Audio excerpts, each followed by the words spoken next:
Beautiful people, good morning and welcome to JKSSB online tutorial. मैं हूं सतीश और finally आज से हमारी 90 days selection challenge program start होने वाला है Jammu Kashmir sub inspector exam के लिए। ऑलराइट, मेरा फर्स्ट वीडियो ऑलरेडी अपलोड हो चुका है यूट्यूब पे, जिसमें मैंने सारी इंफॉर्मेशन आपके साथ शेयर करी कि किस तरह से हम लोग स्टार्ट करेंगे, कौन कौन से सब्जेक्ट आपको पढ़ने हैं। तो उसी के मुताबिक हमारा करंट का पहला लेक्चर आपके सामने है। ठीक है, पेड वाले बच्चों के लिए एक इंपॉर्टेंट चीज कि आप सबको करंट अफेयर की टेंशन लेने की जरूरत नहीं है। करंट और स्टैटिक पोर्शन हम डेली बेसिस पे करेंगे सो दैट कि ये जो प्रॉब्लम है ये आपको आए नहीं फ्यूचर में। ठीक है, देखो करंट अफेयर में आपको सबसे पहले तो डेली क्लास जो चलती है वो कंटिन्यू रहेगी, उसके बाद जो भी हम लोग पढ़ रहे हैं उसका वीकली टेस्ट लिया जाएगा। ठीक है, तो करंट अफेयर की आपको टेंशन लेने की जरूरत नहीं है, वो मैं खुद ही आपको कवर करा दूंगा। सिर्फ करंट ही नहीं, पूरा जीएस पोर्शन मेरे ऊपर है। ऑलराइट, सारी चीजें एमसीक्यूज के साथ आप लोगों को क्लियर करूंगा, ये मेरा प्रॉमिस आप सबसे। उसके बाद मंथली पीडीएफ आपको प्रोवाइड कर दी जाएगी। ठीक है, आपको उतारने की जरूरत नहीं है। अगर आपको उतारना है अपनी मर्जी से तो आप उतारिए, अगर मुझे लगता है टाइम वेस्टेज होता है उतारने से, स्पेशली करंट अफेयर, इसलिए हम मंथली पीडीएफ जो है वो आपको प्रोवाइड कर देंगे। ठीक है, ठीक है, चलिए फिर स्टार्ट करते हैं। एक चीज मैं आपको बता दूं कि कुछ लाइनें लोग कहते हैं ना कि जो लोग सफल हो जाता है वही कहते हैं कि मंजिल तो मिल ही जाएगी, भटकते ही सही, गुमराह तो वो है जो घर से बाहर निकले ही नहीं। तो बस उसी उम्मीद के साथ हम लोगों ने ये जर्नी जो है वो स्टार्ट करी है। देखो मैं आपको एक चीज बताऊं, मजा जो है ना वो जर्नी का, अगर आप लोगों ने एंजॉय करना शुरू कर दिया ना तो बिलीव मी डेस्टिनेशन तक पहुंचने में ज्यादा वक्त नहीं लगेगा। लेकिन अगर आप डिप्रेस हो, अगर आप सोच रहे हो कि क्या करना है, कैसे करना है, कब करना है, क्यों होगा या नहीं होगा, तो फिर सोचते रह जाओगे, क्योंकि डिप्रेशन की पहली निशानी है सोचना। जो इंसान एक्शन लेना शुरू कर देता है ना, चीजें खुद ब खुद सॉर्ट आउट होना शुरू हो जाती हैं। तो अगर अभी तक आपने हमारा जेकेपी सब इंस्पेक्टर का कोर्स ज्वाइन नहीं करा तो अभी इस नंबर पे मैसेज करो। ठीक है, ये नंबर जो है 8899799818 पे मैसेज करो, आपको लिंक मिल जाएगा, फॉर्म फिल करिए, देन उसके बाद आपको डिटेल जो है ऐसा की मिल जाएगी। ठीक है, तो फिर स्टार्ट करें। चलिए शुरू करते हैं भैया आज का लेक्चर। और आज के लेक्चर का हमारा जो पहला इंपॉर्टेंट क्वेश्चन है, पूछा गया है कि बताइए who has taken oath as a new chief minister of Mizoram. ठीक है, मिजोरम के न्यू चीफ मिनिस्टर के तौर पे किन्होंने शपथ ली। क्लियर है? इसका जो आंसर है दैट इज लाल धूमा। क्या आंसर है? लाल धूमा। ऑलराइट, अच्छा कुछ इंपॉर्टेंट फैक्ट्स की इसके साथ हम बात करते हैं। देखो मैं आपको जो भी चीजें पढ़ाऊंगा करंट की, उसके साथ फैक्ट्स जो है वो जरूर शेयर करूंगा। इससे होगा यूं कि आपका करंट प्लस आपका स्टैटिक दोनों कवर अप हो जाएगा। ठीक है, और जब मैं जीएस की क्लास शुरू करूंगा, जैसे आज आप लोग हिस्ट्री का एडवेंट ऑफ यूरोपियन स्टार्ट करोगे ना पढ़ना, पढ़ोगे ना आज, तो उसके बाद मैं नेक्स्ट डे मेरी क्लास आएगी एमसीक्यूज की, जिसमें आप एमसीक्यूज करवाऊंगा with the fact, with the important explanation, so that कि आपने जो पढ़ा है वो भी रिवाइज हो जाए, एमसीक्यूज किस तरह से आते हैं वो भी कवर अप हो जाए। एक बहुत इंटरेस्टिंग जर्नी होने वाली है यार, मुझे आपका तो पता नहीं but I am very excited, आप लोग देख सकते हैं। ठीक है, चलिए इंपॉर्टेंट फैक्ट्स की बात करें इस क्वेश्चन की, तो दैट इज मैंने ऑलरेडी बता दिया, मिजोरम के जो चीफ मिनिस्टर है दैट इज लाल धूमा। ठीक है, आंसर पता लग गया। अब हम बात करते हैं कौन सी पार्टी से है। ये पार्टी का नाम है जोरम पीपल्स मूवमेंट। ठीक है, जिसे शॉर्ट में ZPM भी बोला जाता है। ये ZPM के लीडर थे। ठीक, अब उससे भी मोस्ट इंपॉर्टेंट चीज, ये 6th चीफ मिनिस्टर जो है वो बने हैं मिजोरम के। कौन से? 6th chief minister. Alright, clear है? चलिए आगे बढ़ते हैं नेक्स्ट क्वेश्चन की तरफ। क्वेश्चन में पूछा गया है कि बताइए who inaugurated the Uttarakhand global investor summit. ठीक है, उत्तराखंड ग्लोबल इन्वेस्टर समिट जो है वो किन्होंने इनॉग्रेट करी है, क्वेश्चन में ये पूछा गया। ऑलराइट, तो इसका जो आंसर है दैट इज इंडियन पीएम। कौन है? नरेंद्र मोदी साहब। ठीक है, नरेंद्र मोदी साहब ने इनॉग्रेट करा है ग्लोबल इन्वेस्टर समिट। अब उत्तराखंड ग्लोबल इन्वेस्टर समिट। अब इसके रिलेटेड जो इंपॉर्टेंट फैक्ट्स है उनकी बात करते हैं। ऑलराइट, चलिए देखो सबसे पहले क्या लिखा है, आंसर आपको पता लग गया। अच्छा, ये जो समिट था, ये जो मतलब उत्तराखंड ग्लोबल इन्वेस्टर समिट जो थी, कितने दिन की थी? ये 2 दिन की थी। ठीक है, अब ये कहां पे थी? ये थी फॉरेस्ट रिसर्च इंस्टीट्यूट, जिसे शॉर्ट में FRI भी बोला जाता है। अब ये कहां पे? ये है देहरादून में। कहां पे है ये? देहरादून में। तो कहने का मतलब ये कि उत्तराखंड में, देहरादून में, उत्तराखंड जगह में फॉरेस्ट रिसर्च इंस्टीट्यूट में 2 दिन का उत्तराखंड ग्लोबल इन्वेस्टर जो था वो रहा। ठीक है, डन। उसके साथ मेन हम बात करते हैं कि ये इसका मेन ऑब्जेक्टिव क्या था, इस समिट का मेन ऑब्जेक्टिव क्या था। मेन ऑब्जेक्टिव यही है कि उत्तराखंड को न्यू सेंटर ऑफ इन्वेस्टमेंट जो है वो बनाया जा रहा है। तो मतलब उत्तराखंड जो है वो न्यू सेंटर ऑफ इन्वेस्टमेंट बने, दैट्स वाई ये जो 2 दिन की समिट थी ये वहां करवाएगी। अब इसके अलावा एक और इंपॉर्टेंट चीज है, दैट इज कि पीएम साहब ने ये तो इनॉग्रेट करा ही करा, बट इसके साथ साथ इन्होंने हाउस ऑफ हिमालयन ब्रांड जो है उसको भी लॉन्च करा। अब ये किसका हाउस ऑफ हिमालयन ब्रांड, ये बेसिकली विमेंस का सेल्फ हेल्प ग्रुप है, ठीक है, सेल्फ हेल्प ग्रुप है, इसको भी लॉन्च करा पीएम साहब ने, ठीक है। यहां तक कोई डाउट? भाई मजा आ रहा है? देखो एक चीज मैं बता दूं, जब तक किसी चीज में मजा ना आए ना, मजा, तब तक करने का मन नहीं करता, चाहे वो कुछ भी हो, ठीक है। तो सबसे पहले आई जस्ट वांट कि आप लोग चीजों को समझो और मजे के साथ करो, ताकि क्या बोलते हैं उसको, किक मिले, ठीक है, मन करने का मन करे। चलिए अगला जो क्वेश्चन है पूछा गया है कि बताइए which advance AI model has been launched by Google's parent company Alphabet, ठीक है।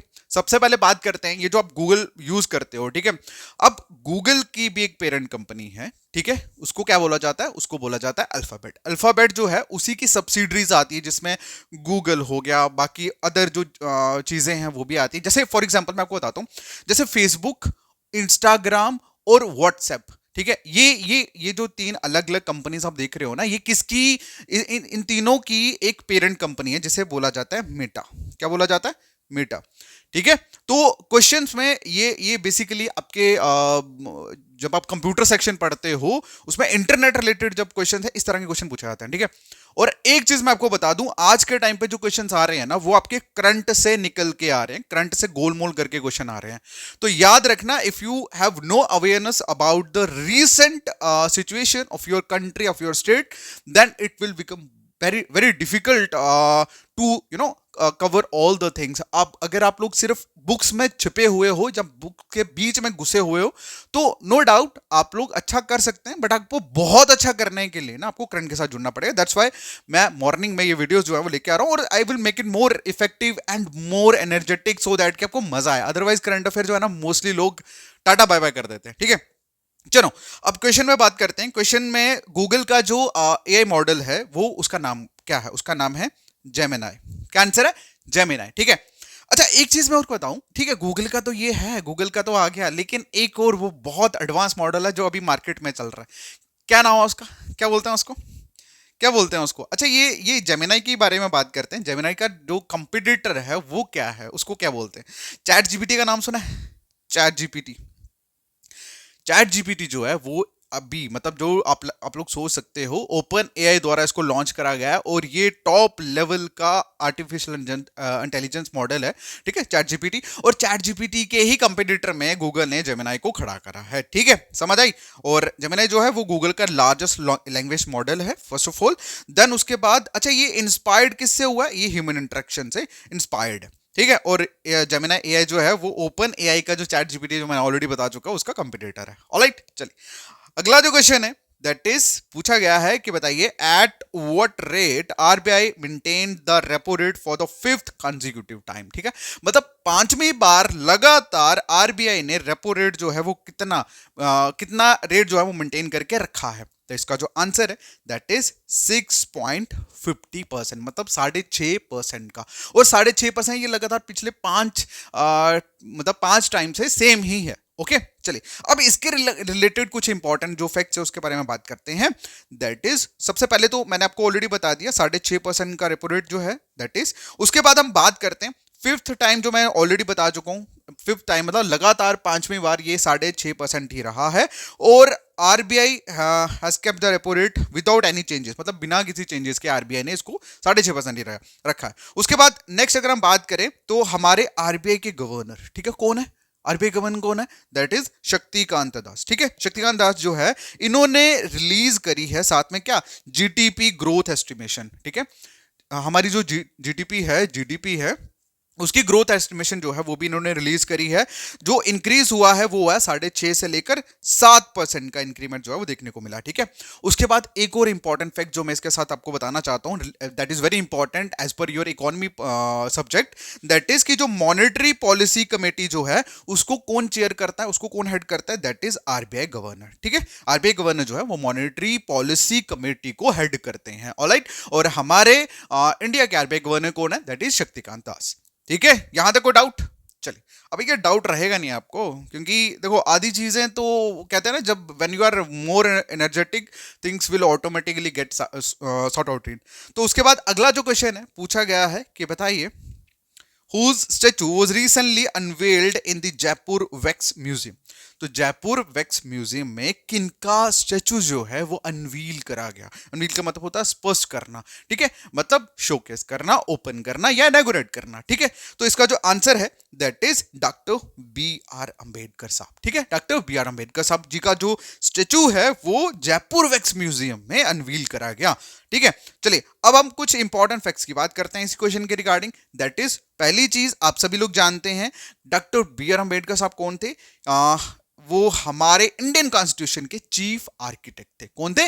चीफ आर्किटेक्ट थे। ठीक है, ये आप लोग पॉलिटी में इस चीज के बारे में पढ़ोगे जब आप कॉन्स्टिट्यूशन के बारे में पढ़ना शुरू करोगे कि कमेटीज कौन कौन सी थी, उस कमेटीज के हेड कौन कौन से थे। भाई ये सारी चीजें I will share with you in this journey, और अगर आपने एनरोल नहीं करा भाई जल्दी से कर लो। ओके, चलो अब हम बात करते हैं इस वैक्स स्टेचू। देखो आपको आज एक चीज देखी होगी, आजकल जितने भी स्टेचूज बन रहे हैं वैक्स के स्टेचूज बन रहे हैं और बिल्कुल ऐसे रियल लगते हैं ना, तो उसी वैक्स स्टेचू की बात की जा रही है। अच्छा, हाइट अगर हम बात करें तो 5 फीट 11 इंच की इसकी हाइट है। वेट की बात करें तो 38 केजी जो है वो स्टेचू का वेट है। ठीक है, अच्छा अब हम बात करते हैं इस म्यूजियम की, जो हमने बात करी जयपुर वैक्स म्यूजियम के बारे में। तो ये एस्टेब्लिश हुआ था 2016 में। कहां हुआ था ये, सॉरी कब हुआ था? 2016 में। उसके बाद हम बात करें तो किसके कॉर्पोरेशन के साथ, मतलब किनकी सहायता से, सहायता होता है हेल्प। ठीक है, कॉर्पोरेशन का मतलब मिलजुल के, ठीक है, कॉपरेट करके। तो किनके कॉर्पोरेशन से? पहले तो डिपार्टमेंट ऑफ आर्कियोलॉजी और दूसरा जो था that was museum of the government of Rajasthan. इन दोनों की कॉर्पोरेशन के साथ ये जो म्यूजियम था वो बना। कब? 2016 में एस्टेब्लिश करा। ठीक है, यहां तक कोई डाउट? चलिए बात करते हैं आगे। नेक्स्ट क्वेश्चन की अगर हम बात करें, क्वेश्चन में पूछा गया है बताइए कौन से यूनियन मिनिस्टर को एडिशनल चार्ज जो है वो दिया गया है एग्रीकल्चर मिनिस्ट्री का by Indian president Droupadi Murmu. ठीक है, हमारे इंडियन प्रेसिडेंट द्रौपदी मुर्मू साहिबा द्वारा किन को एडिशनल चार्ज जो है वो दिया गया है, किसका? एग्रीकल्चर मिनिस्ट्री का। ठीक है, तो इसका जो आंसर है दैट इज अर्जुन मुंडा। क्या आंसर है? अर्जुन मुंडा। अच्छा, अब इसके रिलेटेड कुछ इंपॉर्टेंट चीजें आपको फैक्ट्स नहीं है। बेसिकली अर्जुन मुंडा जो है इनको एडिशनल चार्ज दिया गया है एग्रीकल्चर का, बट इसके साथ एक और मिनिस्टर है जिनका नाम है राजीव चंद्रशेखर। ठीक है, इनको भी एडिशनल चार्ज जो है वो दिया गया है एज अ जल शक्ति मिनिस्टर। ठीक है, जल शक्ति मिनिस्ट्री का एडिशनल चार्ज जो है वो किनको दिया गया?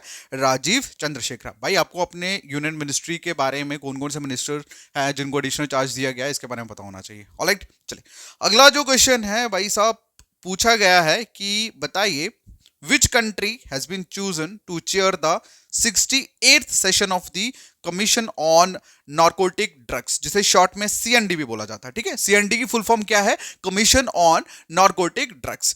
ऑलराइट, तो इस साल मतलब 68th सेशन जो होने वाला है किसका?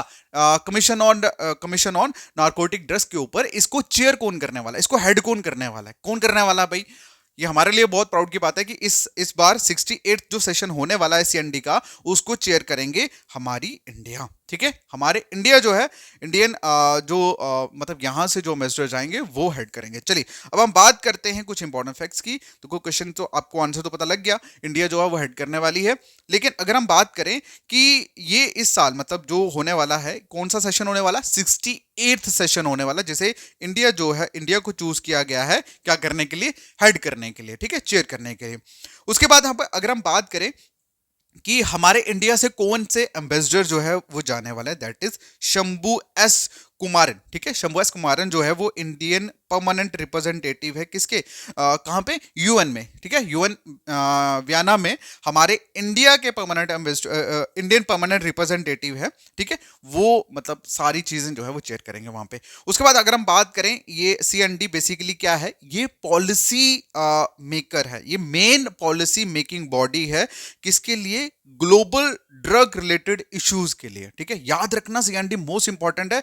This is related with your international bodies, what's the name of that, that is United nation, और यूनाइटेड नेशन के अंडर ही ये सीएनडी आता है, और ये सीएनडी जो है यही मेन पॉलिसीज जो है वो बनाता है ग्लोबल में ड्रग्स के रिलेटेड, ठीक है। चलिए अब हम बात करते हैं, इंडिया जो है ना वो फर्स्ट टाइम भाई चेयर करने वाला है सीएनडी को, इसके लिए भी एक थम्स अप बनता है। अगर आपको अच्छा लग रहा है लाइक जरूर करना प्लीज, ठीक है, फर्स्ट टाइम।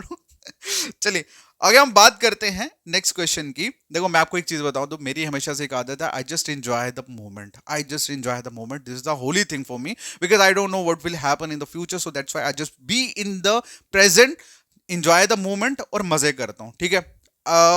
बाकी जब आप हंसते हो मुस्कुराते हो चीजें ऑटोमेटिकली अच्छी होती हैं, इसलिए मैं आपको भी ये रिकमेंड करूंगा, just be you know be in a smile face and be energetic and be in a happy moment, okay. चलिए अब हम बात करते हैं, ये एक डैम है जिसे बोला जाता है मुला पेरियार, ठीक है, मुला पेरियार एक डैम है।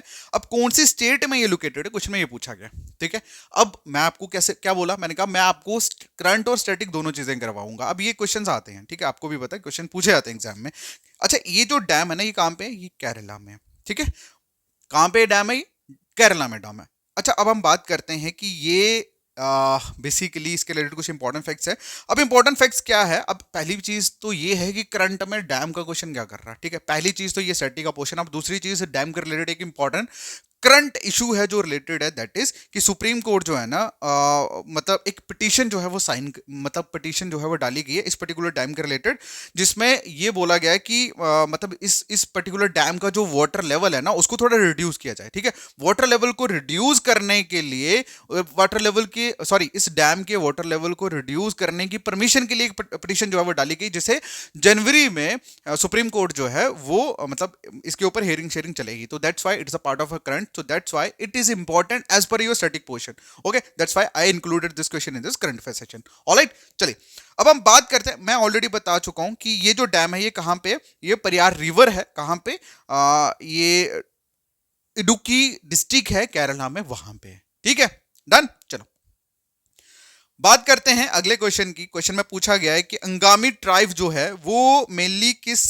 स्टेट में पाई जाती है, ठीक है।